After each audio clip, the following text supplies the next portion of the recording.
antara asar dan subuh itu masih ada yang unggul, ada yang istimewa lagi. Apa yang istimewa? Antara asar dan subuh yang istimewa terletak di subuhnya.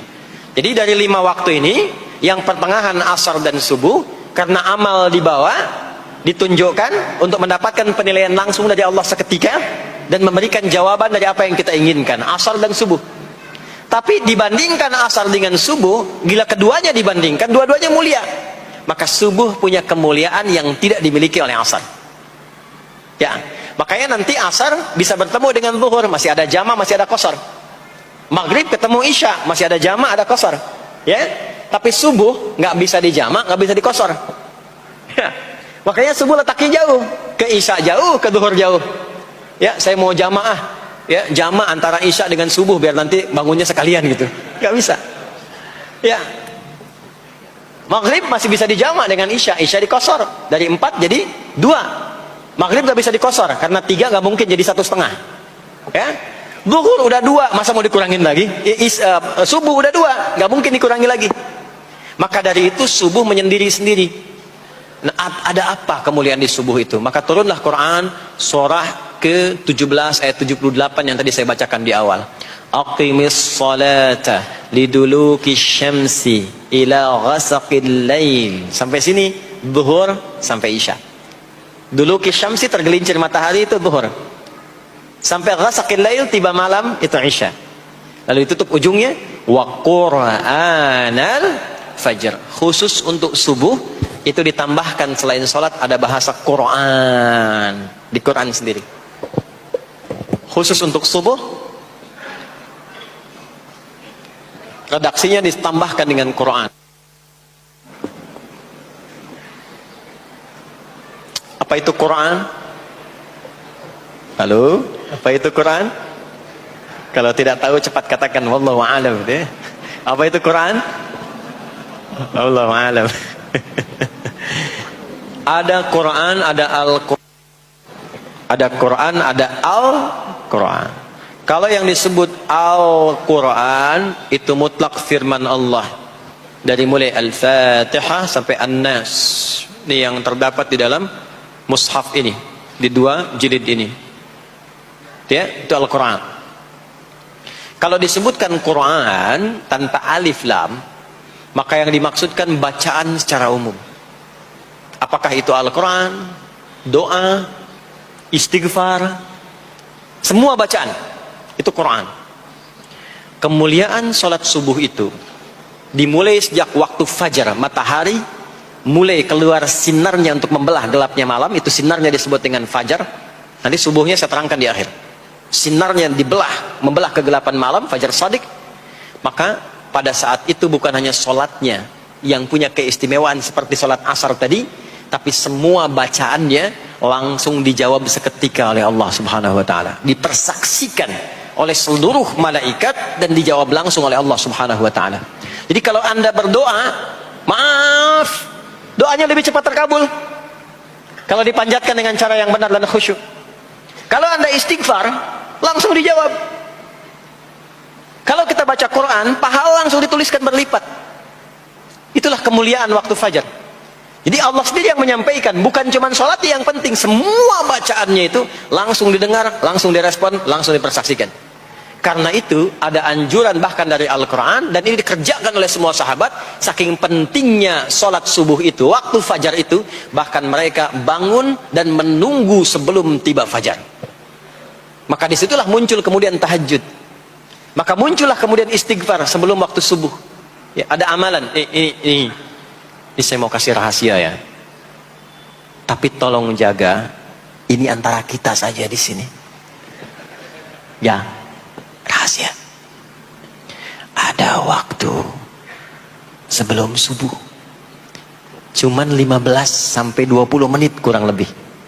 Ingat ya, kalau dikonversi sekitar 15 sampai 20 menit waktunya. Namanya waktu sahar. Sahar, jamaknya ashar. Jamak itu karena setiap hari oleh Allah dikasih itu.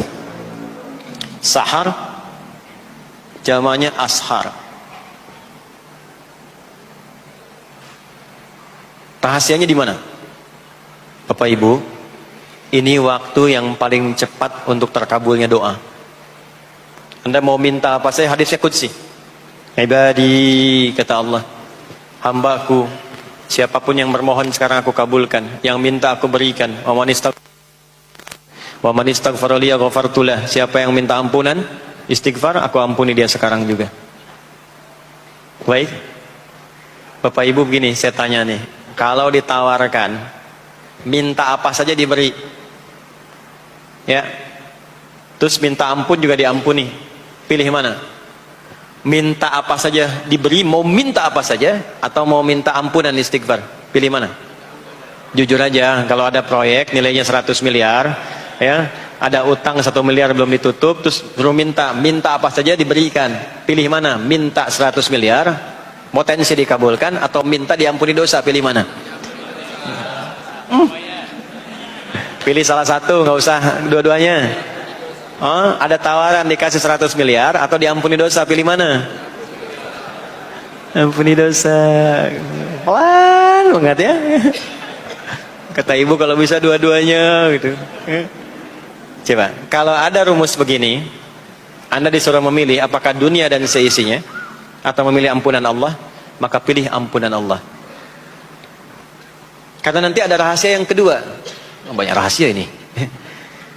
Ada rahasia istighfar. Istighfar itu kalau sudah menyatu dengan jiwa kita, sudah terbiasa, maksudnya biasa istighfar dan jadi karakter, jadi kebiasaan.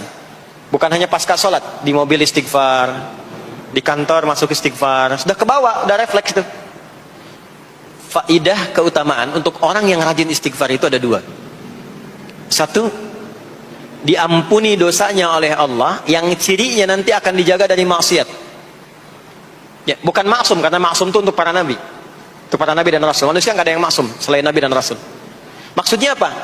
Diberikan petunjuk oleh Allah untuk menjaga diri, sehingga ketika dosanya diampuni, dia nggak berbuat dosa itu lagi. Mata biasa melihat yang tidak baik, tobat, diampuni dosa mata itu, cirinya adalah mata nggak senang lihat yang nggak baik lagi. Itu dosa mata diampuni, ciri tobat diterima. Maka istighfar itu menggugurkan dosa-dosa dan menjaga kita dari perbuatan salah. Yang kedua, orang yang sudah terbiasa beristighfar, itu doa cepat dikabulkan, bahkan sebelum ia memintanya dan memohonkannya. Jadi sebelum melafazkannya, itu bisa terjadi Allah sudah mengabulkannya. Itulah kemuliaan istighfar. Nah, orang-orang yang istighfar menunggu waktu datangnya fajar, itu mendapatkan kemuliaan langsung dari Allah, sampai dikatakan di Al-Quran, disebutkan sebagai orang-orang yang akan menghuni taman surga yang sekarang sedang beraktivitas di dunia. Itu ada di Quran surah ke-51 ayat 15 sampai 18. Yang istighfarnya di ayat 18. Ya, jaminan surganya ayat 15, 16, 17-nya tentang tahajud.